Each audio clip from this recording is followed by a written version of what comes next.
Hello, chart watchers, and welcome to this Tuesday, November 13th, Market Watchers live show with your hosts, Tom Boley and Erin Swinland. For those of you joining us for the first time today, welcome to the show. And for our regulars, welcome back. Well, we saw a lot of selling yesterday, but U.S. equities trying to make a rebound today. Currently, we have the Dow Jones Industrial Average up 91 points, the S&P 500 up nearly 20, the NASDAQ up 78 and change, and the Russell 2000 up about 16 and a half. The 10-year Treasury yield is down a little bit. We talked about this yesterday with the bond market closed on Monday. Thought maybe we'd see a little bit of weakness today because we did see money rotating towards safety. Would include the Treasuries. That in turn would send yields lower, and you can see we are down a couple of basis points today, although we are off our earlier lows. Volatility index, which earlier had shot up above the 21 level, is now retreated back down and is currently down about 5%. To 19.41. Industrials having a strong day today, leading the market to the upside. Technology also performing quite well, along with financials. So three aggressive areas bouncing with the market today. That is at least a good short-term signal. Among the, actually the best performer on the S&P 500 today is Advance Auto Parts. They came out with a strong earnings report. We'll talk about that in a bit. To the downside, the defensive consumer staples area was the laggard, and within that space, Tyson Foods is getting hit after its earnings report. Again, we'll talk about that in just a bit. Erin, it is Tuesday, and I'll tell you what, we're supposed to get rain the rest of the week. I wish we could ship some of this out your way. Oh, I know. I wish you could too. These fires are just really unusual and strange out here in Southern California. Mary Ellen's okay. She's in Granada Hills, but she's probably the closest of everybody. I'm pretty far away, so I know I'm going to be safe, but keep our thoughts and prayers out there, and hoping that Mary Ellen will be okay with her house. So, yes, absolutely. I know we do have, yesterday we had fire in the stock market. We're trying to put that out today, but I'm not, we got some more work to do. But before we get into that, what do we got on tap for today? All right. So what we're doing for this week, we have a lot of great guests coming in. Bruce Fraser is going to be with us tomorrow. And on Thursday, we have Julius DeKempenaar, Mr. RRG. So that'll be a great show. You'll definitely want to connect with us. And then on Friday, Mary Ellen McGonigal, who I just was talking about, will be here with us for What's Hot, What's Not. And then finally, I can't believe it's coming up next week, but Thanksgiving's next week. So we won't have Market Watchers on Thursday or Friday. So you'll just have to go without us for a little while. Today's agenda, what are we doing today? Tom's doing his workshop. Today he's going to be doing it on the current state of industry groups. So you won't want to miss any of that. Our first 10 in 10 stock will be Credit Suisse Group, CS, if you want to go look at that chart before we do. And finally, we'll finish off with technical scans. I'll be going over how to create some scans, how to get information about scans, anything you want to know about scans. I'm going to be pretty much covering most of it at the end of the show. All right, Tom, technical news and headlines. What's out there? What's going on? All right. Once again, not a whole lot in terms of economic reports today. So just looking really at how the market is trading, the bond market's trading, and I think some of it is related to how equity markets traded yesterday, not just here in the U.S., but across the globe. With the sell-off, I think money is rotating a little bit here into the defensive treasuries, and as a result, we are seeing the pullback. I just stretched this out to a one-year chart today just to show the uptrend that we saw back in early part of 2018, the sideways consolidation, the breakout to a new high, and now we're just consolidating those gains. So I think the overall uptrend that we've seen throughout 2018 remains intact, and the Fed has told us that it's probably going to continue as they're looking at further rate hikes down the road. Moving on to earnings reports. Yesterday we didn't have much out, but today we do have a couple of big earnings reports out. The first one is Home Depot. Home Depot did come in with a pretty strong number on the bottom line. Unfortunately, the market reaction wasn't so great. But it was interesting because they raised top line, or they came in above expectations, top line and bottom line, and they raised their revenue and earnings guidance for fiscal year 18. and yet not very good reaction. But again, we'll look at that in just a minute. Tyson Foods, as you can see, did beat on the bottom line, but they had some bad news out there we'll talk about. And Advanced Auto Parts, just mentioned, top performer in the S&P 500. You can see a clear beat there on the bottom line. They also had a clear beat on the top line and raised their guidance as well. And then the final one there, Aramark, came up a little bit short, not only on earnings, but also on the top line as well. So let's take a look first at Home Depot. And, it's interesting, the chart, it did make a run. Home Depot made a run here at the end of October, early November. We had broken down. 190 was fairly important level. And I think if we annotate this, you will see what I'm referring to. But you can see right in here, there was a big gap down from about the 190 level. This is all the way back into February. We came back up. We failed at 190 on very heavy volume. Pulled back down to, 170 area, maybe low 170s. Went back up, got up as high as about 188, 189, couldn't get through. You can see in May, we got back to 190, couldn't get through. Another week later, tried to get back to 189. And then once we got through 190, you can see multiple tests of support at that level before breaking down again in October on heavy volume. Now, we have since rallied back. We tried to get back through that 190 area, and we failed, moved back down. And with today's earnings report, which I thought for the most part was pretty strong on Home Depot, we did still gap down, moved all the way back down to the low 170s, where we have seen some support around 170 before, and then we started to bounce. So I think right now we're simply trading in this range on Home Depot between 170 and about 190 or so. Overall, again, the report not bad, but it's more than just a report. It's the market reaction. And currently, I would be a little cautious on Home Depot given the response. Tyson Foods, TSN. You can see the gap down. I mentioned they missed on their top line. They did lower their fiscal year 19 revenue and earnings per share guidance. The good news is that after they went down and tested the low from late July, early August, they've begun to bounce a little bit.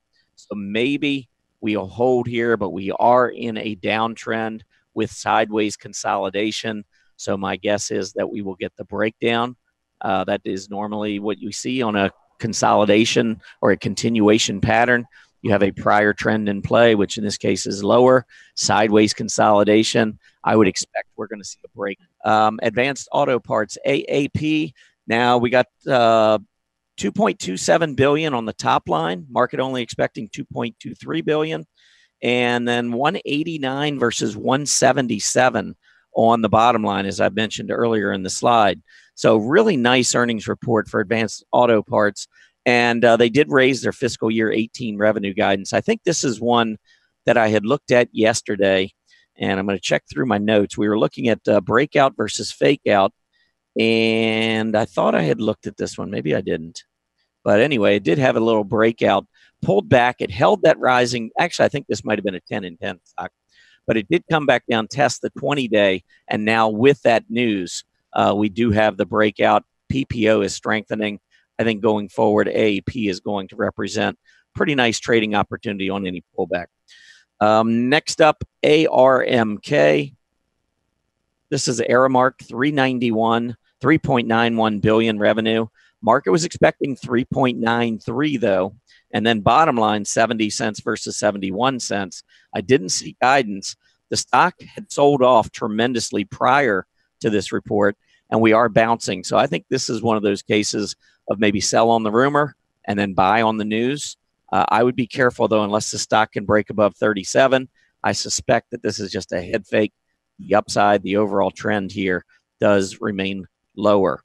IPAR. I wanted to mention this stock because I believe it was this morning they came out. They lowered their guidance for fiscal year 19 due to the strengthening dollar. And we've been talking a lot about the dollar and how that can impact stocks that do business overseas. I haven't heard a whole lot of companies talking about the dollar or warning about the dollar, but we are starting to see a pretty big move in the dollar. So I just wanted to point this out, that it is out there. If you've got companies that are multinational, especially companies that do a lot of business overseas, the rising dollar could become problematic. And if you see your charts beginning to break down and you don't know what's going on, it could be the market beginning to price in some of the dollar strength. So anyhow, just something to keep in mind. I wanted to go over quickly a number of the Fang stocks because we have been seeing a lot of movement there. Many of these stocks, they're considered higher growth companies, and these are stocks that are really being hit hard during this latest pullback, especially in October, that we, all the weakness we saw there. And then again, yesterday when we started moving down, we saw quite a bit of weakness in this area. Facebook, I continue to be bearish, had the huge gap down with earnings in July. I think we continue to trend lower. Short term, you want to watch that 140 level, but longer term, I think we've already made a pretty significant breakdown. So I think it's only a matter of time before we see lower prices here. Apple, nobody's talking about that $1 trillion market cap anymore. Stock, after being up over 230 back in early October, has continued to move lower. It is now back into this gap support zone from the quarterly earnings report that was released back on August the 1st. And you can see Apple trying to make a recovery here. I don't know. It seems to me like it needs to go down to this 189 level, and then we will see from there. Amazon. Talked a little bit about Amazon yesterday, so don't want to spend a whole lot of time here. We did make a big push back up above the 20. We have failed. Now I think the big range to watch is the hollow candle body low from back on October 30th. That is just below the 1500 level. The reaction high, 1750 or so. I think that's our trading range right now on Amazon. Netflix been trending lower lows, lower highs. I think this is very similar to Amazon. Watch that 270, 275 area. I'm going to go out a couple years here on Netflix, but I think you're going to see that this level right here at about 270, that's pretty important now. We've got two big sell-offs on heavy volume back in late March and then again in late October, both of which held this 270 area. And right before here, you had maybe what could be considered a left shoulder, neckline, head, right side of the neckline, right shoulder. Be very careful if Netflix breaks 270, especially if that volume picks up. And the last one is Google. And on this longer-term chart on Google, I think it's pretty clear. 1,000 was pretty significant support on the way up, or excuse me, resistance on the way up. And it has been very strong support on the way down. We're currently about 5-6% above that level. So nothing horrible at this point. However, we are in this downtrend over the past few months. And if we make our way back to 1,000, we want to watch because obviously a support area that's been tested multiple times does provide a lot of support. We don't want to see that lost. One other thing to mention here on the chart, if we do get back to that 1,000 level, we will have lower prices and very likely a positive divergence on that move to the downside. So Google back down at around 1,000 could be very interesting on the long side. All right, Erin, upgrades, downgrades, what do you have? All right, let's get to it. Got quite a few today. All righty. We're going to start off with alarm.com. Alarm, ALRM, was upgraded today by Imperial Capital from inline to outperform. I'm not sure, Tom, but boy, that looks like a very interesting, possibly earnings candle there that stuck up back into this zone we saw trading here. But right now we're back down below that area of support, now resistance. And we don't seem to be able to get back above that. I think with the upgrade, we might be okay, mainly because I do have this PMO buy signal in oversold territory. Typically, these end up doing well, but I can tell you, looking at history for this particular stock, we got the buy signal and it just really moved mostly sideways. So this isn't my favorite of these that I would be interested in, but I did want to cover that one. Molina Healthcare was upgraded today by Jefferies from a hold to a buy. It is really struggling with some overhead resistance, but I think the look of this particular stock versus the alarm chart, what I like is we did get an oversold PMO buy signal, and you could see that last time we did, it was very successful. We did move a little bit sideways here, but overall that buy signal turned out to be fairly fairly good. So I am looking forward to seeing higher prices, mainly based on this buy signal. And we can see right now it is trying very hard to, it's currently trading above that overhead resistance. But I'd like to see that close in there. And at that point, I'd be looking for a move to test those highs back in September. Nvidia was upgraded today from a neutral to a positive. I'm not thrilled with this chart. I'll be perfectly honest. The PMO has been really unable to make a decision as far as what it wants to do. Are we going to get a buy signal? Are we not going to get a buy signal? It is an oversold territory, but look at the OBV is looking pretty ugly here on this decline that we've had after hitting this area of overhead resistance. I matched it up right here to some of these areas of resistance right here and previous support. So, this one looks okay. Nvidia does, but I'm not really thrilled with the chart. I've seen better. XLNX. All right, this one was upgraded today from a neutral to a positive as well.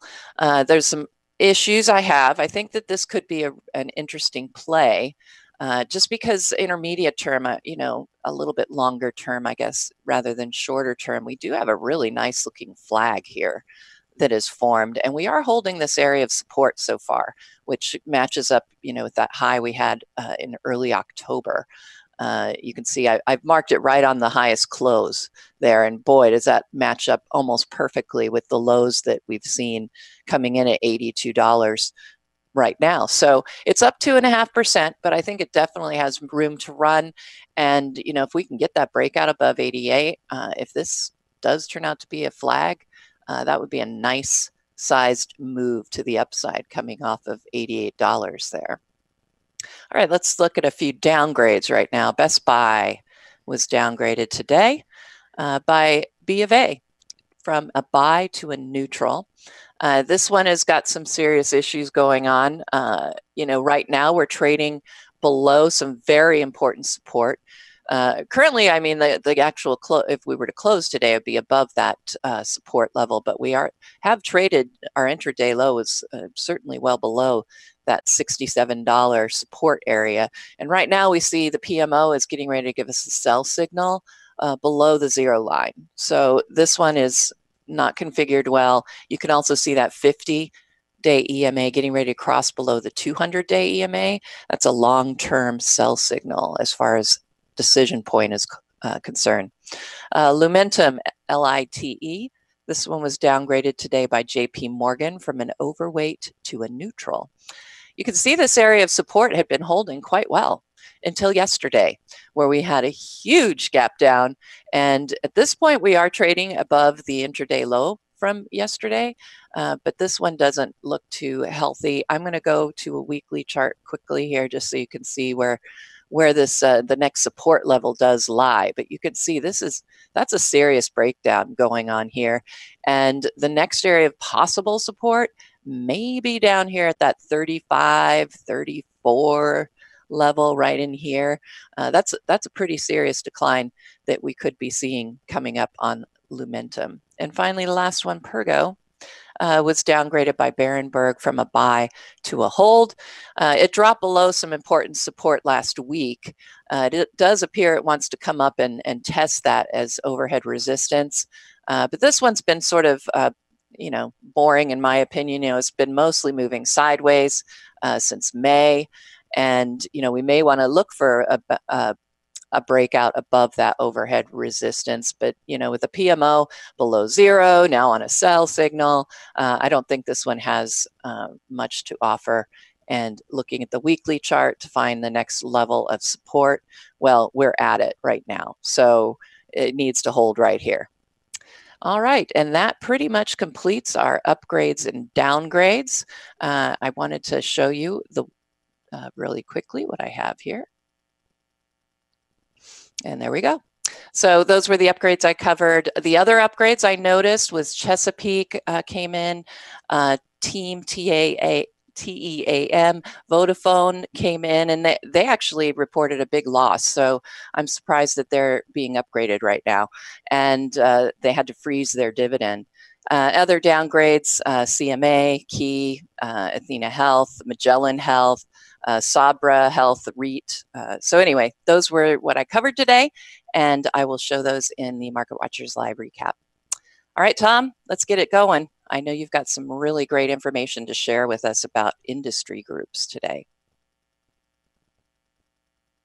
All right, well, the first thing that I want to do is just explain, number one, when you've got, not every market environment is the same. And so I trade differently depending on the different types of market environments.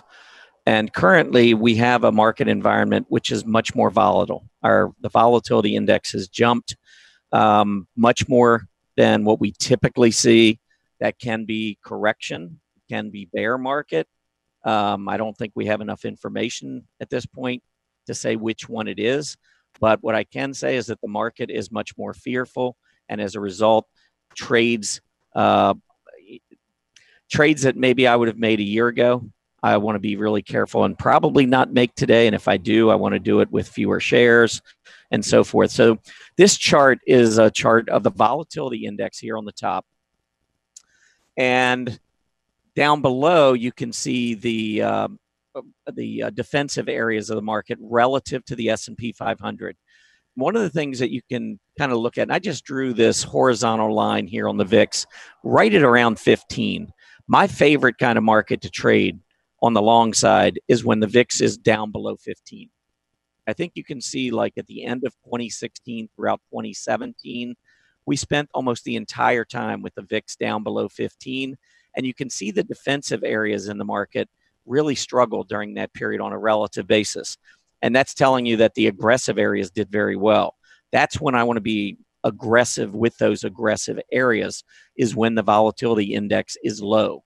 I think you can see 2013, 2014, we had some spikes up into the upper teens, but for the most part, we stayed below that 15 level. And again, as a result, during that period, you can see these defensive areas struggling, with the exception of healthcare. And I can tell you back then, biotechs, which are the aggressive part of healthcare, really doing well in that period. But anyhow, if you look at the other times when the VIX has been rising and well above 15, I think you're going to generally see that the defensive areas are leading. And that's because as the market gets more fearful, money rotates. It rotates into defensive areas. I think right now that's where we are. Again, I'm not saying we're in a bear market. I think it's too early to make that call. But one thing it's not too early to say is that the market is fearful. And again, when it's fearful and we're getting these readings of the VIX up in the upper teens into the 20s, typically we're going to see outperformance by the defensive groups. And that's what we've been seeing throughout much of the last 6 months or so. We didn't see too much of it. It's kind of unusual back at the beginning of the year. I think everyone was so complacent because we went so long without any fear in the market that everybody just kind of took it in stride, or seemed to take it in stride back in January. But that's not normal. And as we got another bout of it in October, you can see that the more normal reaction is for folks to move into defensive areas. So I just want to give you that backdrop. So when I'm looking at the market right now, I'm thinking much more defensive in nature in my trades. I know my trade setups last week that I include with my blog every Monday morning were almost all either defensive areas, or they were areas within aggressive sectors that were still holding up technically. Really trying to stay away from areas that have broken down in the near term, because the volatility in those groups have been off the charts, and we've seen a lot of downside. I'm talking about areas like financial administration, software, certainly semiconductors, and some of those types of areas. So what is working in the market right now? I'm going to go ahead and go through. I'm going to start with consumer staples. I'm going to focus primarily on the defensive areas of the market, because that is where we are seeing mostly strength. I'm going to start with the strongest areas within consumer staples, the ones that I feel most comfortable about trading. The other thing that you probably should keep in mind, I'm going to stretch this chart out, The other thing to keep in mind, I think, with trading staples areas or any of the defensive areas is that even in an uptrending market, if let's say everything gets healthy again in the stock market, we start to see aggressive stocks lead, many of these defensive groups will still move higher on an absolute basis. They just will likely underperform on a relative basis. So you give up a little bit to the upside if the market turns, higher, but I think you're saving yourself a lot by not trading those highly volatile names. Many of the names in technology and communication services, many of the consumer discretionary areas that have been getting hit pretty hard with the higher volatility. But if we take a look at drug retailers, I think this is clearly an area that had pulled back over the summer, but now we have got a clear uptrend in play. I think this is a strong-looking group. A short-term pullback here would be viable. I think we have another 5 to 7% possibly to the upside before we hit that January high. Let's move on to the non-durable household products. DJUSHN, very strong uptrend in play. We cleared the December, January highs from less than a year ago. That is bullish. The PPO remains very strong. I think any kind of a pullback to this rising 20-day, we haven't even seen one yet, but that would certainly be viable. The soft drink index, DJUSSD, I think we're at a key area of resistance here because we are now testing this January high.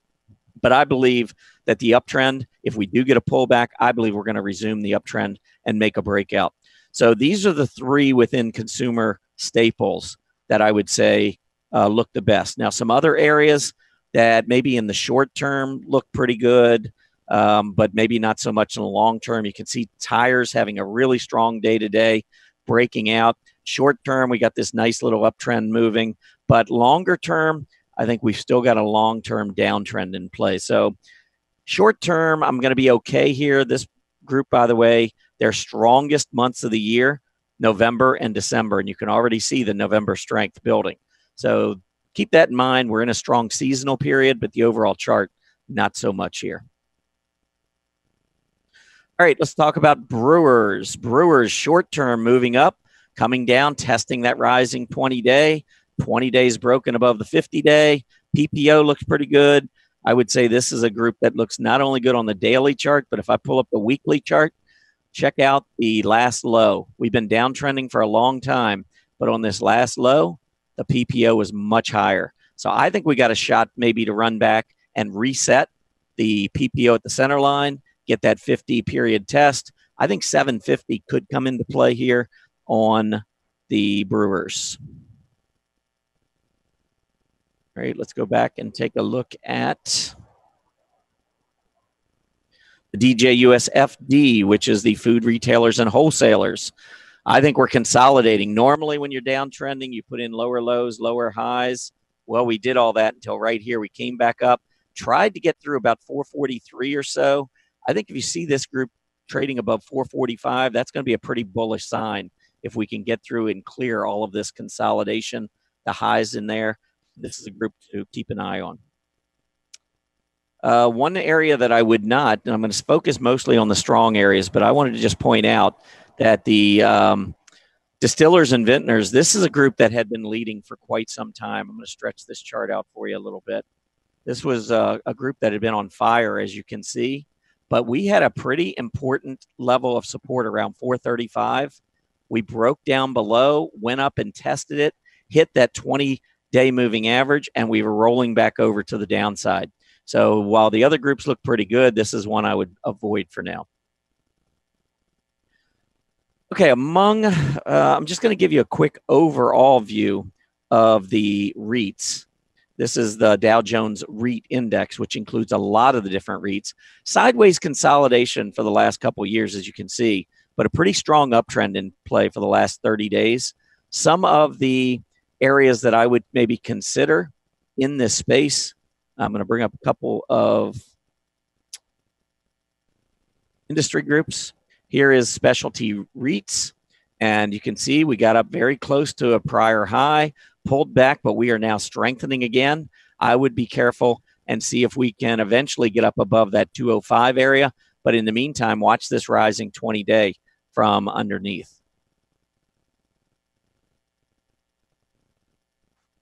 Next up in this space, this is in the real estate group, by the way. DJUSRN, this is the residential REITs. Again, very strong here. Trying to get back up to hit these August, September highs, which we couldn't get through. So we got a little bit of overhead resistance, but if we start seeing 202.5 print, 203, that would be a very significant breakout in this group. About the retail REITs. We know retail stocks for the most part had been pretty strong. Well, the retail REITs also strong, but I don't like that false breakout in the near term. We're backing off of it. I think a pullback, we had a great test of the 20-day moving average. PPO remains strong. I think if we get another 2 points lower down to around that 108 level, I think the retail REITs would look really strong for entry. All right, then we've got diversified REITs. A pretty nice move off of the March double bottom low. We moved up through August. Looks like almost maybe not quite rounded, but maybe sort of rounded. I think we're in a cup off of this uptrend. So I think this is a group that looks pretty good. Watch that rising 20-day for support. Breakout above 75 would be worth noting. Let's move on to healthcare. Now, I'm going to start off with one that's not so strong on a relative basis. You'll see what I mean when we look at the next two. The XLV did not put in a higher high from the mid-October high to the high we just saw a few days ago, but medical equipment did. So at least in the short term, maybe we're seeing a little bit more money rotate toward medical equipment. This was a really strong area in the market until the beginning of October. So this is a group that I would keep an eye on, but it's not one of the strongest within healthcare. Pharma's is definitely one of the strongest. And I think you will see here, we're almost getting the breakout, not quite, but off of this uptrend, I think we're going through some consolidation. I expect that pharmas will be a great area to look for pullbacks, key support levels holding. But probably the best area in healthcare, I still believe, is healthcare providers. Here was another big breakout. I think that coincided with the United Health breakout that we saw recently, but there was a huge move there. We're pulling back right now, but I think it's going to create an opportunity for many of the healthcare providers. We'll talk about some of those in just a bit. Now, outside of the defensive areas, in the consumer discretionary area, we can talk about the restaurants. We've been talking a lot about the restaurants. Huge move to the upside. Yes, we're pulling back. We've been overbought, but restaurants, I think, have been very strong on a pullback. If I was looking for aggressive areas of the market, I think restaurants and bars remains one of the areas I would be okay with. How about apparel retailers? Apparel retailers just broke out above the summer highs in August and September. Pulling back now, maybe that turns out to be a false breakout, but the first test is this rising 20-day. If we fail to hold our moving averages, then I think the big level comes in down around 950, 960. Not sure we go down that far, though. DJUSRA looks pretty good. Within communication services, let's pull up the telecommunications group, telecommunications index. Pretty strong group, I would say. It continues to push higher. So if you find yourself looking for some aggressive areas, I think mobile telecommunications is one that I would keep in mind. One that's maybe not quite made the breakout, not quite as strong, but still in this communications area would be the media agencies group. So this group tends to be really volatile. You can see a breakout here in July above that high, right before a big move to the downside. Then all of a sudden we were coming down, threatening a breakdown. Then we move up, breakout, fail to hold the breakout, and now we're moving back up again. That makes me a little nervous with the group because we just not able to hang on to the gains, it seems like, when we get in these big moves. So maybe take that with a grain of salt. Within the technology space, I think the telecommunications equipment area is one to keep an eye on. After a big push higher, we did have a negative divergence. I think that led to some of this weakness, but key support down around 1150 held. We're continuing to consolidate. I think this is one that could be okay. And I think on the weekly chart there may have been a negative divergence. Yeah, there was. Here's you got higher prices, lower PPO. We worked our way all the way back down to that 50 period moving average. We've got the PPO getting close to centerline support. So again, as long as we hold on to that support area, I think we could be consolidating here. Last group I wanted to mention, industry group in the financials. And this is the DJUS IB, which is your insurance brokers. Big breakout here recently. Pulling back would be an option for entry into this group. So how about individual stocks? Well, let's start with the XLP. And I'm going to tell you every one of these stocks that I'm going to be talking about is on my strong earnings chart list. So I'm now focusing on some of the stronger areas of the market and looking at stocks that have beaten Wall Street estimates top and bottom line. Those are most of the trades that I'm trying to make right now. So let's take a look in the consumer staple space first at Church & Dwight, CHD.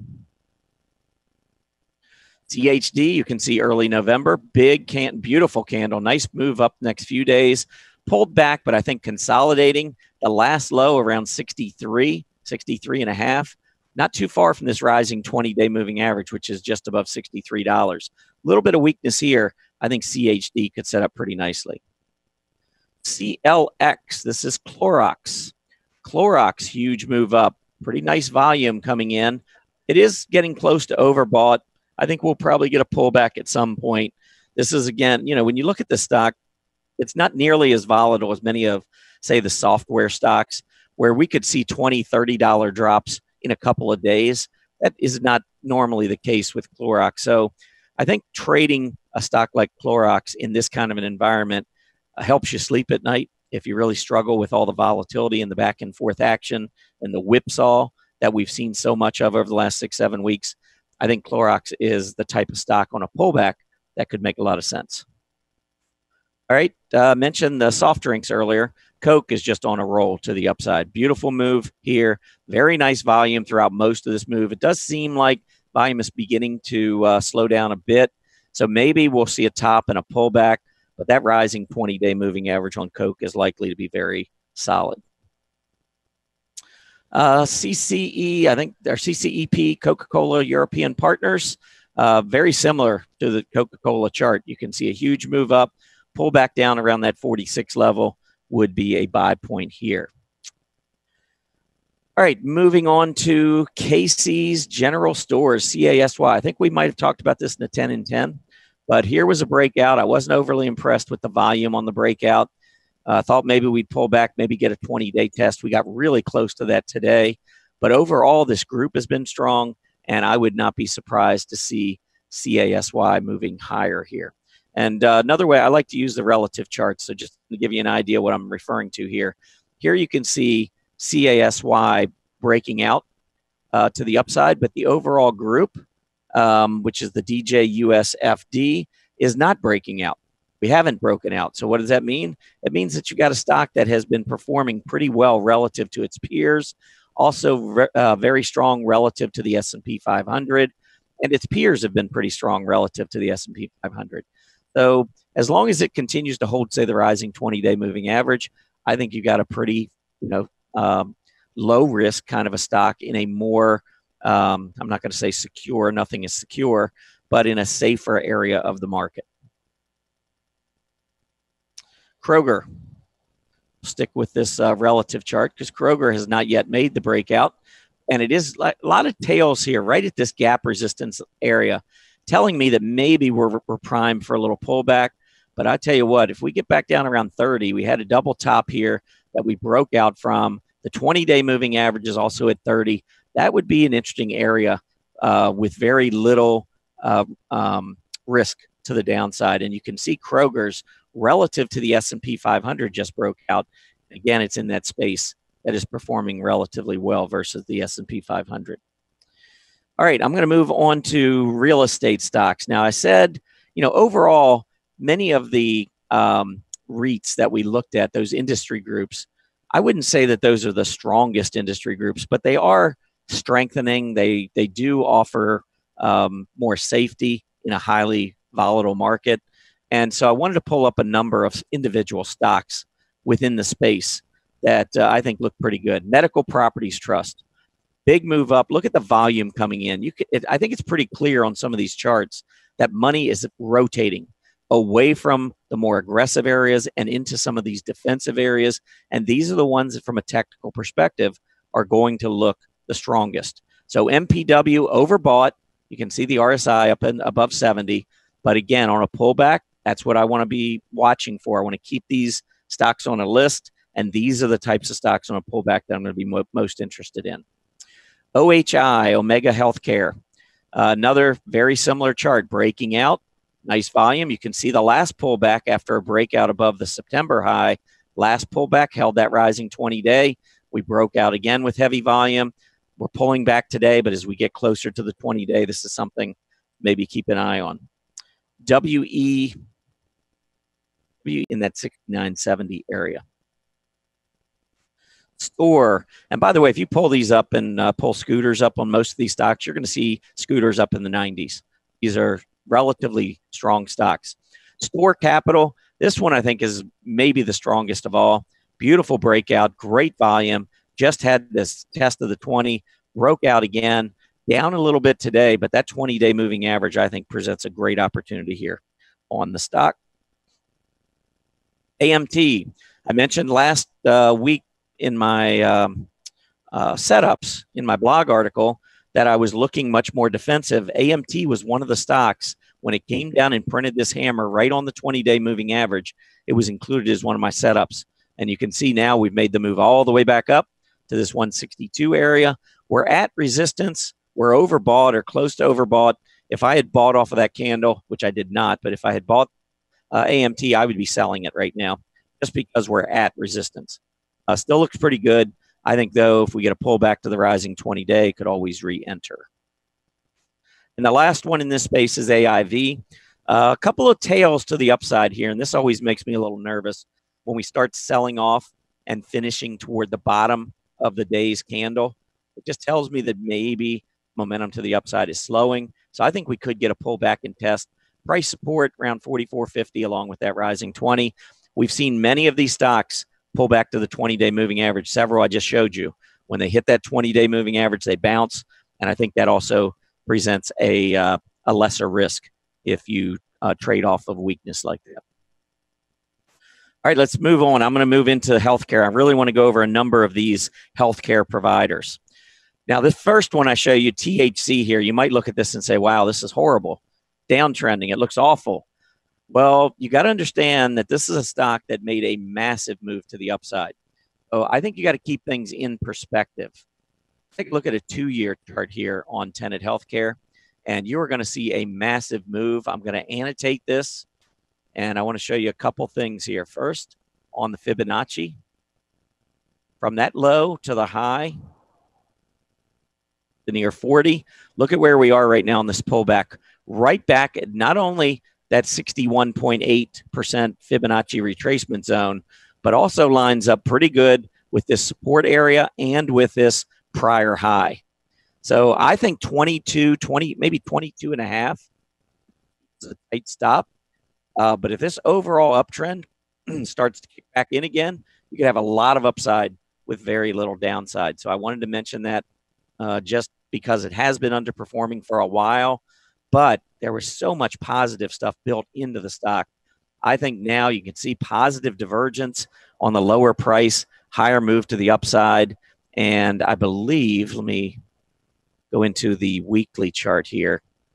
No, I was thinking maybe we had a positive divergence on the weekly, but we did have a negative divergence on the weekly. Lower PPO, higher price, went all the way back down to the 50-period test, went down to the center line, so we have a reset. Now, can we hold on to this price support area? That was a pretty nice hammer last week, so this is a level that I would continue to watch along maybe with these lows. 22.50, 22.75. I'd be careful if we go below that, but if we hold that, we could begin to make a pretty substantial run to the upside. And again, you're talking about being in one of the best areas of the market. So if money keeps coming into healthcare stocks, you would think THC would be getting some of that money maybe on a relative basis, especially if we start to see strength again. All right, I'll go through these others a little faster here. ENSG, this is Ensign Group. I think it's pretty clear. Beautiful move up with earnings, very heavy volume. Pulling back, the stock was 48 2 or 3 days ago. Today it hits a low of 45. I actually think this first reaction high down here around 44, if we get there, that would begin to get pretty tempting here on ENSJ. HIIQ, another one that's been struggling for a bit, but this is a key gap support zone that we went into, found buyers just above 37.5. I think we could maybe make another push back down here into the upper 30s. It's one I'm just keeping on my radar.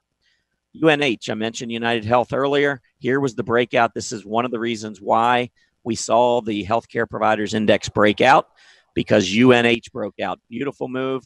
We're pulling back. I think this gap support and 20-day moving average down just below 267.5 is a great entry point into UNH. NEO, I think I might have mentioned this one yesterday.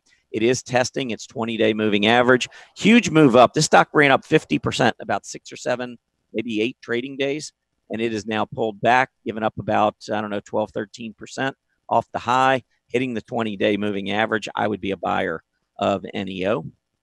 Humana, HUM, beautiful breakout here, pulling back right near this top of gap support. I think that, along with the bottom of gap support and the rising 20-day, present a nice opportunity in Humana. Next up, ANTM.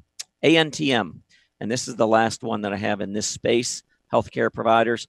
Very similar candle, though. Big breakout, pulling back last 4 days or so. The stock was over 290. Now it's down close to 280. Closer it gets down to this gap support, the 20-day, the better the reward to risk looks in my view. All right, now I'm going to take a look at some of the pharmas, because I mentioned earlier, the pharma's really strong. There are some individual stocks that are very strong within this space. MNK may be getting a little tired here. We've run up. You can see we're getting close to overbought conditions. But that rising 20-day, if we get a pullback, I think that would be an interesting level for entry. Horizon Pharma, HZNP. This was earnings related, big volume. I love that type of a candle, almost a Maribozu candle. Those of you who follow candlesticks, that's where you open on the low of the day, close on the high. So we didn't exactly do that, a little bit off of the high, but pretty close. And what that signals is just, normally when you gap up, you think you're going to pull back after the gap up, because you have many market makers on the short side while everybody's buying.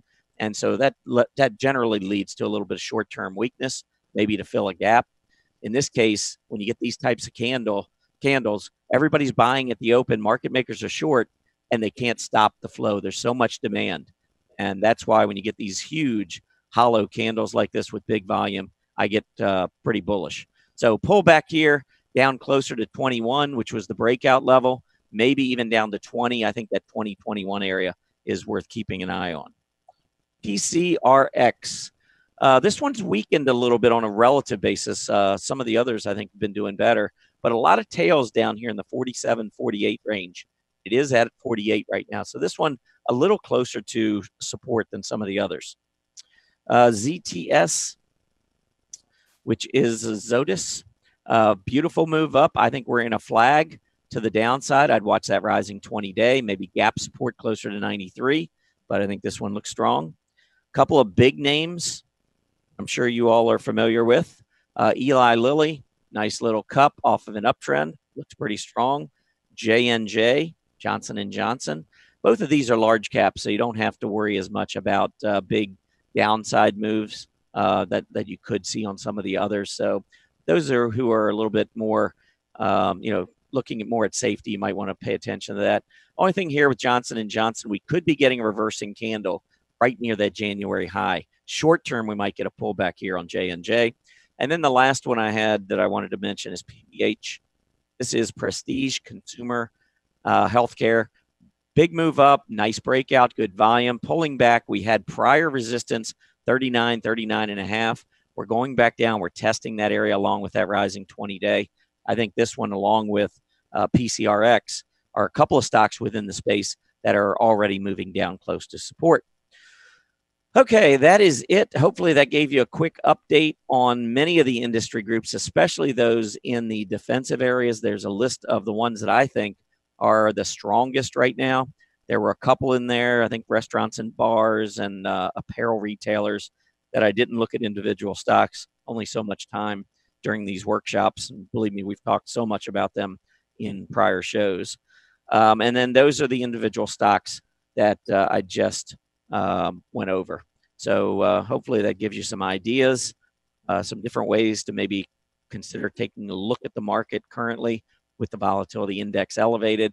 I'm not going to feel great about the market until we probably take out that recent double top on the S&P 500 near 2820, and the volatility index moves back down below that 1617 area. In the meantime, I think it's worthwhile considering your safer options in trading. All right, Erin, that is it. I think it is time to move on. Oh, actually, no, we got a poll. I want to see that poll too. Yes. Let's get that poll up. I don't know how you answered it. Do you look at, we talk so much about individual stocks. Many times we don't talk about the industries, but if you are looking at a stock and you're thinking about buying it, do you consider the industry group at all before you buy it?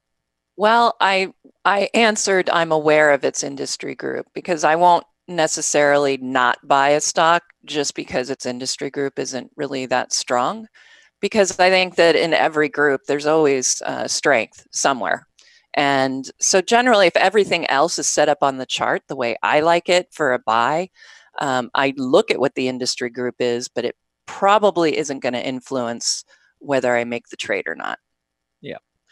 Yeah, I would say, the way I trade and finding strong earnings that coincide with strong looking charts, it's almost, my strong earnings list is constantly evolving. Where stocks that reported a few months ago are being chopped off the list, and then the new ones that are beating and look good are being added to the list. And what I find is when money begins rotating towards the defensive areas, many of those defensive related names start to look a lot better technically. And just by default, those start finding more and more of those types of stocks start finding their way onto my list. For instance, the healthcare providers, there's probably about 10 or 12 names. I went over a number of them just a few minutes ago, but there are probably 10 or 12 healthcare provider names on there because that group is doing well. And if they're reporting strong earnings, then they're likely to have a pretty strong chart, looking chart, and they get added. So I would say my answer would be I first evaluate its industry group almost by default based on the way I put together my strong earnings chart list. But I do think it's important that you know what you're buying. Oh, yes. I think you need to be aware. Like I said, I'm always aware. Yes. Because sometimes it might change my mind, if it came up on a scan, everything looks good, but, I know that, for example, like a consumer staple might come up because the market's taken a bit of a downturn, but I recognize the fact that whatever the industry group is, maybe within that, I'll look to see if it's improving or if it actually looks like it might make a move. But if it's in sort of that, consolidation zone, and a lot of staples kind of do that where they move mostly sideways, I might skip it. But that's why I think I agree. I think you should at least be aware of what you're buying for sure. Yeah. I would answer, I don't care about its industry group when we're in just a clear bull market and the volatility index is down around 10 or 11, something like that. If I see a chart I really like, I don't worry too much about which group it's in, because if my reward to risk lines up, many times I'll buy. So I would say that there's a time when maybe I don't care as much. Right now, with the market so highly volatile, I think it's important which industry group, where you're putting your money. Yeah, I definitely agree with that. All right, 10 and 10. What do we got? 10 and 10. Let's go ahead. I do have that RRG all ready to go. So let's go ahead and take a peek. All right, just looking at the actual RRG itself, a couple of outliers. Like I said, sometimes we look at those outliers, sometimes we don't, but just for your information. And then one of the things we always take a look at is the requests and what sectors are coming through. And today it's pretty much a healthy mix of everything. A few more staples than discretionary, but that's about all I would note right now, and a lack of technology, which isn't a surprise right now with technology having been hit hard. So let's go ahead and start with our first one, Credit Suisse. All right. I'm trying to get my charts up here. Just one second. Yeah, no problem. There we go. Okay. I am not a fan of Credit Suisse. I'll just make that short and sweet. You can see the stock price continuing to move from left to right, downward. The bank index, for the most part, continues to drift lower, even though fundamentally, I think that bank stocks should be doing much better. We have seen maybe what's a bottom. We'll have to continue to evaluate that. But overall, the group continues to be weak. You look at Credit Suisse relative to banks, and you're talking about one of the worst performers. You look at it relative to the S&P 500, not good. Hard to make money, hard to outperform the S&P 500 if you're trading or owning a stock like this that is constantly underperforming the S&P 500. And then you've got banks relative to the S&P weakening. So we always talk about how we want to get all of these charts lined up so that we're moving higher from left to right. And instead, when you look at Credit Suisse, you've got it moving lower left to right across every one of these charts and relative charts that I pull up. So I'm going to pass on CS. I'm not a fan. All right. And the most popular in the chat room today is Visa. All right, Visa. Not bad. I think that it's going to be really important to hold the recent lows, but we're way away from that. I mean, the market's been pretty weak, and Visa is still quite a bit away from its earlier lows that we saw back in October. And you can see one day we had a huge volume day above 20 million shares. I'm not sure if that was reported earnings earlier in the quarter. But anyway, when you look at Visa relative to its peers, it's one of the strongest. When you look at it relative to the S&P, it's continued to hold up well, and its group has held up pretty well. So I think overall, I'm pretty bullish on Visa. The only problem I have is just the overall market. And you are in a space that is a little bit more aggressive than some of the areas I just talked about. And so for now, I think you're in a trading range on Visa. And this is, it's a wide range, but as I got closer and closer to the bottom of this range, I'd feel better about a long position because I can get out quickly if it goes against me. Otherwise, I think for now, I'd probably, with it sitting in the middle of the range, I think I'd probably sit this one out on Visa. All right. Let's see. The next one I'm going to give you is a UPS. All right. UPS, United Parcel, of course. Again, you've got a group that's weak. You've got a stock that's fairly weak. And as a result, it's not far from its relative low versus the S&P 500. And its group is, almost or pretty close to a new 52-week low relative to the S&P. So, I just talked about how I think it's important during this period to be trading areas of strength.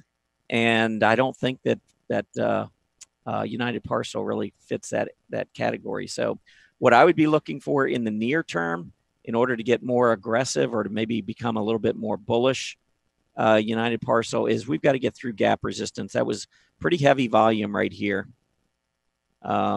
If you take a look at this gap down right here, look at the volume that came in on that move to the downside. And as soon as we worked our way up into that gap resistance, we printed a bearish engulfing candle and now looking to turn lower, failing at the 20-day. I think there's just too many negatives here. I would continue to avoid UPS for now. Okay. Let's see. The next one up, Keurig Dr. Pepper, KDP, in the soft drink industry. Well, we just talked about the soft drinks, which I do like. And I think it's hard not to like KDP. The only problem is it's overbought. I don't like to chase. The stock's been going higher. Maybe it continues to go. The only reason I don't like to get in or I wouldn't want to get in here is where do you set your stop? You got to be able to manage your risk to the downside. It's also, it's nice having a stock continue to go up, but at some point you have to manage your risk to the downside. I don't want to get in at 28 and look down here at the 20-day and say, well, I'm willing to give it 8% to the downside. That's too much for me personally. So I would avoid for now, but I'd keep it on a watch list. I think that if you get the stock to pull back down close to that 20-day moving average, I think the other key area to watch would be the top of gap support right here at about 25.50.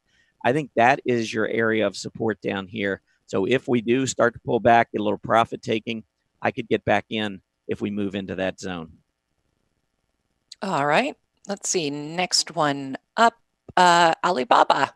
Haven't looked at that one in some time. All right. Yeah, it's been a little while. Well, the downtrend continues.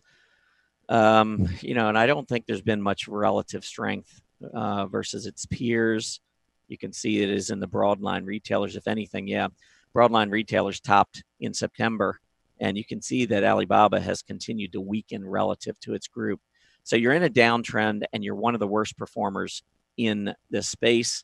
So I just don't see any reason to be, jumping into it. I know it's a big name, and it seems like, okay, the value's there, but it's probably seemed like there's pretty good value every time it dropped over the past 4 months, and yet we keep finding new lows. So I think at this point, I would pass on Alibaba. I would wait to maybe get a breakout above that 155 area. You can see the last low here where we bounced, we went through. We came all the way back up, tested that area, couldn't get through, and now we're rolling lower. So for me, this is the trading range for now. About 130, 132 to the downside, maybe 153, 155 top side. I would pass. I would be a seller of Alibaba at this point. All right. How about Oriental Financial Group, OFG? Yeah, this was one I think I had in my setups from a week or two ago, and it continues to perform really well. Here was the breakout. It came down, tested the 20-day moving average. I think I may have mentioned that it was in a flag pattern. And you can see, by the way, it's breaking out with the bank index moving lower. So would you rather own Credit Suisse, which is underperforming its peers, or would you rather own OFG, which is outperforming its peers and is outperforming the S&P, even though its peers are underperforming?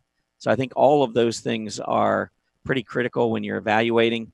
And what I was looking at, it might have even been, I think I was looking at a triangle here, a symmetrical triangle, I think is what I had pointed out in my setups. But off of this beautiful move, nice volume, we were in a symmetrical triangle. We broke out, continue to move higher. I think the stock continues to go up. It's a really nice looking chart, a great stock within an okay space. I mean, obviously, if the banks begin to strengthen, then you probably got yourself a real solid stock. I think you got one anyway. But I like OFG at this point. Okay. Let's see. Next one up. How about LUV, Southwest Airlines? Yep, one of my favorite tickers for sure. Not one of my favorite charts. I think we were talking about AAL yesterday, American, and they did make it through short-term resistance that I had talked about during the 10 in 10. So I do think with crude oil prices continuing to drop, we could see some continuing movement higher in many of the airline stocks. But again, right now you have a relative underperformer with LUV. So a couple things. Look, you notice that failure on the 20-day moving average right there. Also, we're into this gap resistance zone. I think 53 to 54.5 is going to prove to be really difficult for Southwest. If we can get that breakout, I like the stock more, but I would actually be rotating out of this stock into a different airline in this 53, 54 area until we can get that breakout on LUV. All right. Next one, Kemet, KEM. All right, KEM. Well, actually, it is back down to a key support area. This is an interesting level for entry with a fairly tight stop. Just going down, looking at its peers and seeing how it's been doing. I mean, we had a nice little rally on a relative basis, pulled back. Looks like maybe we broke that downtrend with this latest move. So it almost looks like this could be a character change in the chart. But if we fall back and can't hold the top of that gap support, then I'm going to be a little concerned. There is where we opened. There is our intraday low, and you can see we came right down to it on lesser volume, and we're trying to turn back up. I'd be okay with the stock, but I would have a closing stop. Maybe actually in this market, I probably have to put an intraday stop in, which is scary, but it might be even scarier not to have one. So I'm going to say intraday stop around 1890, 1880, and I'd be looking for a target up here at 23. And given this current stock price at 1972, I think that's a pretty decent reward to risk. I think there are other better trades out there, but this is one that I do like. I think if I had to take a position here, it'd be on the long side. All right. Let's look at NVTA, Vitae Corp. Biotech? Well, we're at support. I've never heard of this company, so I'm guessing it's a fairly small company. I'm going to just put it on a shorter term so we can get a better look at that support area. Let's see, this one. The last low down right around 12 and a quarter, and that's about where we are right now. We just recently, 3 days ago, we're up at $16, and now we're all the way back down at 12. It's one that I would feel better about. I've talked about false breakdowns. It's one I might watch, and if you see the stock go down below 12, maybe 11 and a half, 11 3/4, and then reverse back up and close above, leaving that tail to the downside, that might give me a little bit more encouragement for getting into the stock, because that would tell me that perhaps market makers were on the long side. And this is a stock that's probably not got a whole lot of market maker participation, because many of these small stocks, they don't trade enough volume for many market makers to work. It's not worth their time. So some of these small companies have very low number of market makers. So if you get these reversing candles, sometimes they can be very profitable. That's probably what I would do with this one. I don't think I would do anything at this point. Let's see if we can get a false breakdown and a reversal.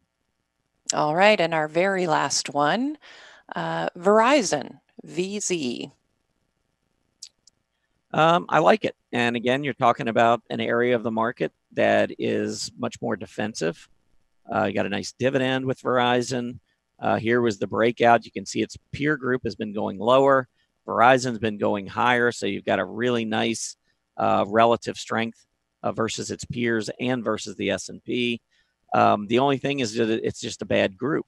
But as long as the stock continues to trade well and trade bullishly, I'd be okay with it.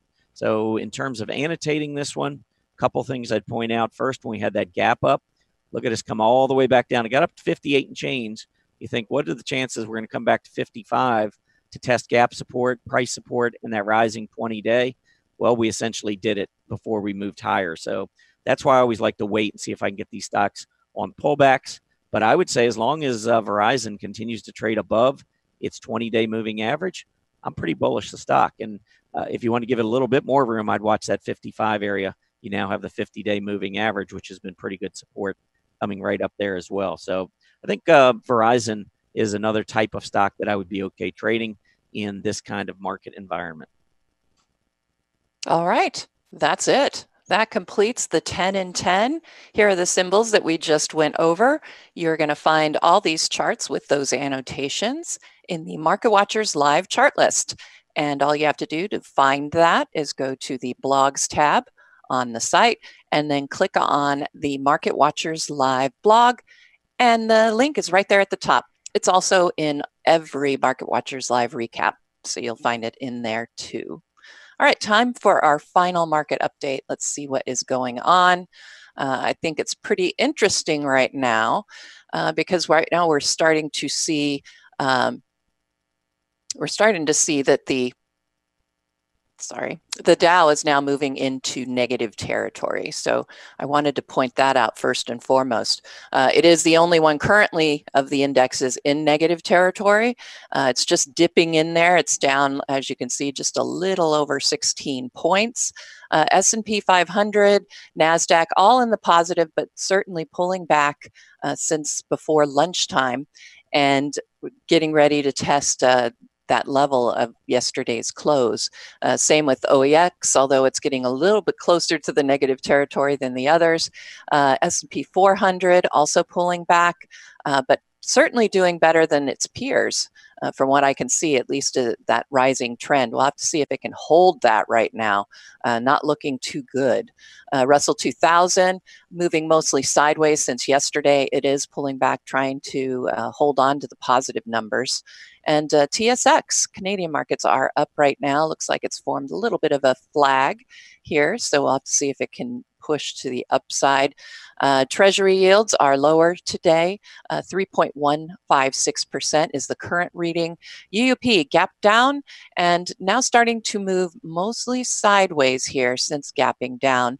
You can see gold was on the positive side, but it is now pulled back and it is down, mostly unchanged, but it is down. GLD is down 1 cent, 113. 65. So when you see the dollar taking that big of a hit, you really want to see gold taking that kind of a leap, and we're not seeing that. So I think that's is not good for gold. TLT lower on the day by 41 cents, reading 113.68. USO is now making new intraday lows. Now a price for USO is under $12. So we're down almost 4% on USO. Not looking too good here. So the last thing I wanted to show you is our climactic indicator chart. And what I wanted to point out was yesterday we got some very climactic readings as far as breadth is concerned. Although the VIX is still right in the middle of the Bollinger Band. I do think seeing these types of readings, though, when they start to get really stretched out. Erin, yeah. I'm not seeing that chart.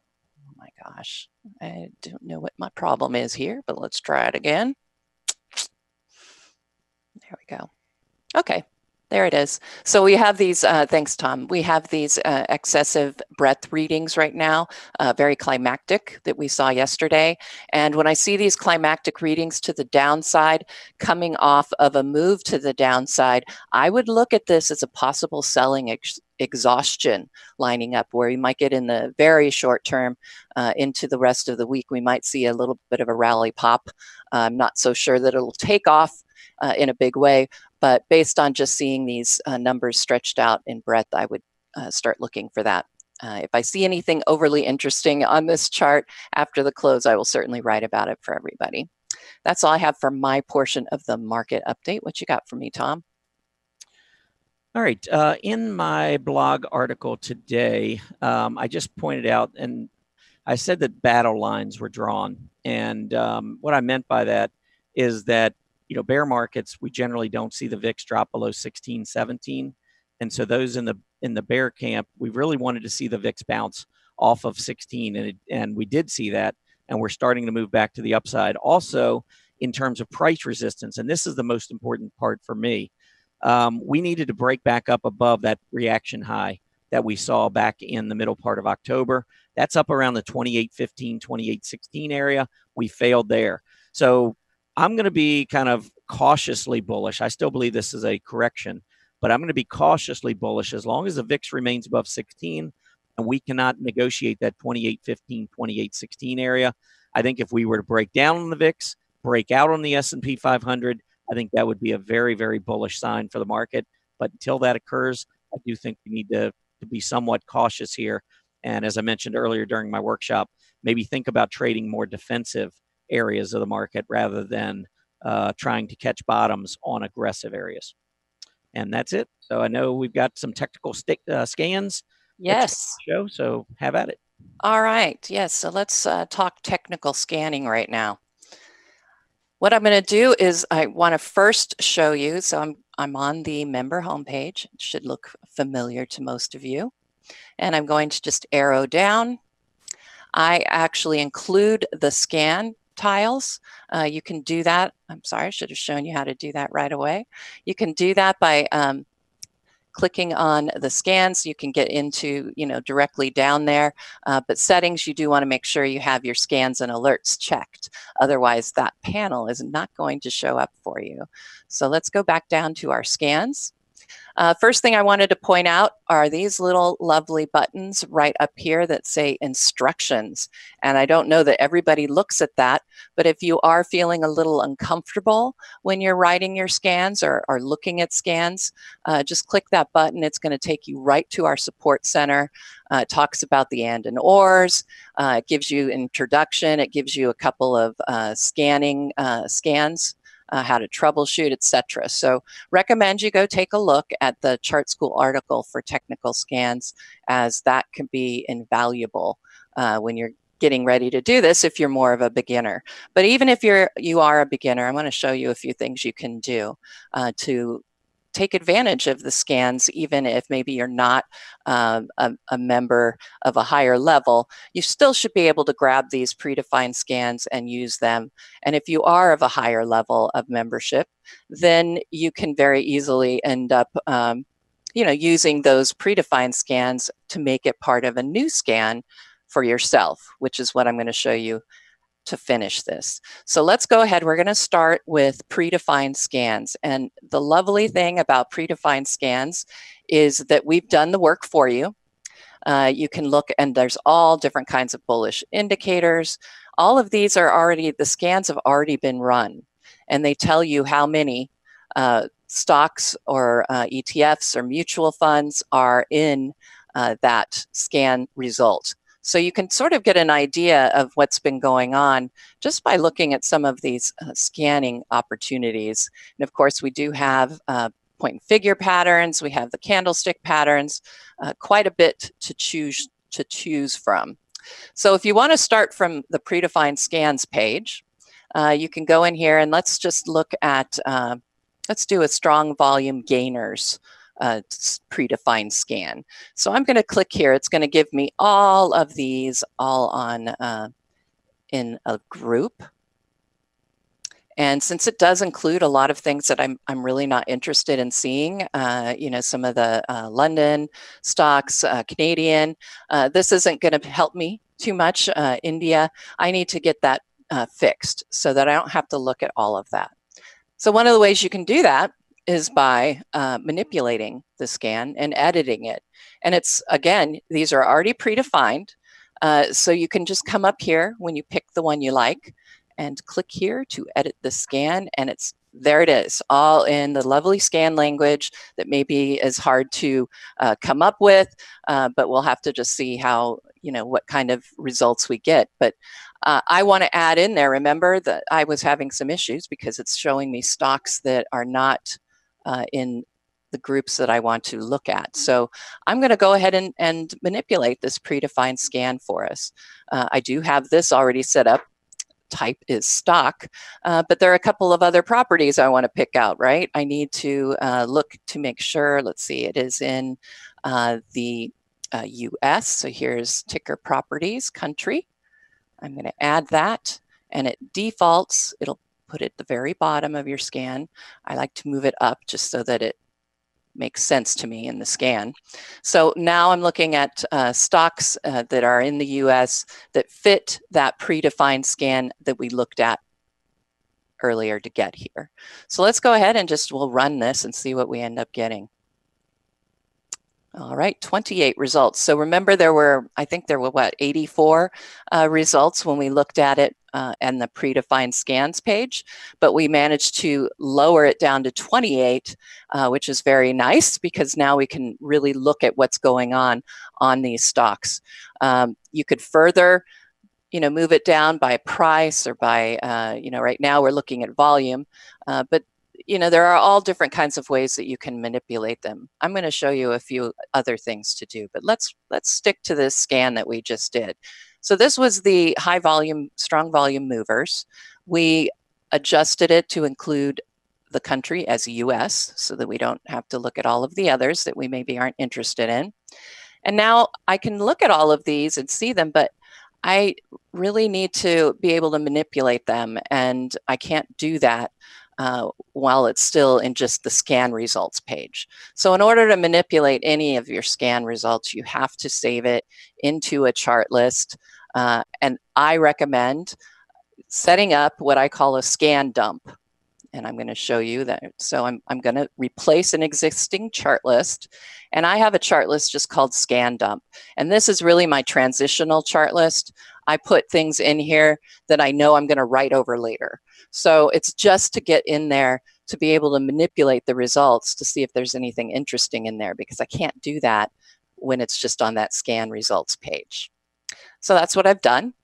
And one of the ways I like to look at a bunch of stocks, there's a bunch of different ways you can do that. You can go to 10 per page, and then you can just sort of scan through this way. But my preference, as most of you know, is the candle glance. And I like this because I can get many, many, many, many on one page and quickly decide what I want and what I don't want. So I'm looking at the results here, and I can tell you these odd trades here, little tiny stocks, you can tell, the ones that are like penny stocks I'm not interested in. And of course I could put that in the scan, but there's also, you just hit the trash can here when you see the ones you don't want and go through that way. So that's why I really like the candle glance. Now you may notice that my candle glance looks a little different from what you might have when you put it into candle glance. And that's because I made my own candle glance style so that it shows only the things that I want to see, which would be the 20, 50, and 200-day EMAs, because that tells me what trend model signals are going on. I want the PMO, and those are the really important ones that I want to look at, because those are sort of my first level, where sift. My first sift is looking at those EMAs and the PMOs, and then by having this in candle glance, I can look very quickly and see breakouts. I can see possible chart formations coming together, all of that. So I just wanted to show you how you can do that. So let's go, and I'm going to show you how to do a candle glance. We'll just pick Beazer Homes here, BZH. Nice breakout going on after definitely quite a declining trend going on here. And look, the 5-day EMA just crossed above the 20. That gives me a short-term trend model buy. And of course, it's coming on a giant amount of volume today. Really interesting to see. So I want to set up a candle glance, right? So that it looks like this instead of the default, which I think, here we go, looks like this, which is, of course, handy, but not what I want to see. So what you can do is you just go in and set up a candle glance style. So I'm going to go down here, and I already have mine set up, right? I have a couple here because sometimes I'd like to switch it around.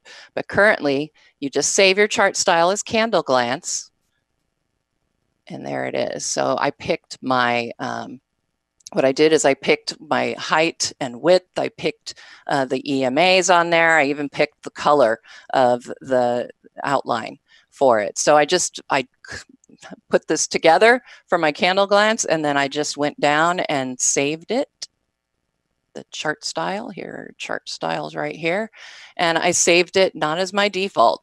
I added new originally, and that's how I got that candle glance. You just name it candle glance like that. And once you've done that, now all of your candle glances are going to show up the same way, which is very nice, very handy. All right, so let's go back. Let's move back, if you will. We're going to go to the technical scanning workbench again. And remember, we went in and found a predefined scan that we liked, and then we sort of manipulated it that way. There's also a little bit of a shortcut that we can do. And let's see, let's start a new scan. So I'm going to come back here. Let's get back here to the main page. All right, so I'm coming down to my scan page here. There we go. And I'm going to click to make a new scan. And, it automatically will set this up here for you. Now, there are, of course, other things you can add, but if you want to go and use a predefined scan, you can actually drop it in from this area, from the advanced scanning workbench. And look there's a section right here, predefined scans. So I can go in and decide which one of these I want to look at, and there you go. And I can just add it that way. The last thing I wanted to show you were some of my favorite scans, and these are scans that I developed by using predefined scans in combination with my favorite scan, my PMO scan, my general PMO scan. This scan, the general PMO scan, you can find this in a link at the bottom of every Market Watchers Live blog recap. And you can also find the link to this scan at the bottom of all of my DP articles, blog articles as well. You'll find a link to the article I wrote with this scan. So this is kind of my basic scan. This includes the things that I really want all the time. I want a stock, I want it in the US, and then I also want it to be greater than $10. And that's how we'll keep out those penny stocks that we saw on the previous one.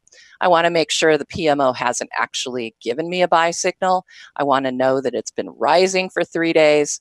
I want the trend models configured properly, in my opinion, with the fastest EMAs on top. And then finally, I like to look for scooters that are already above 75, because that means we've got a stock with very nice internal strength, etc.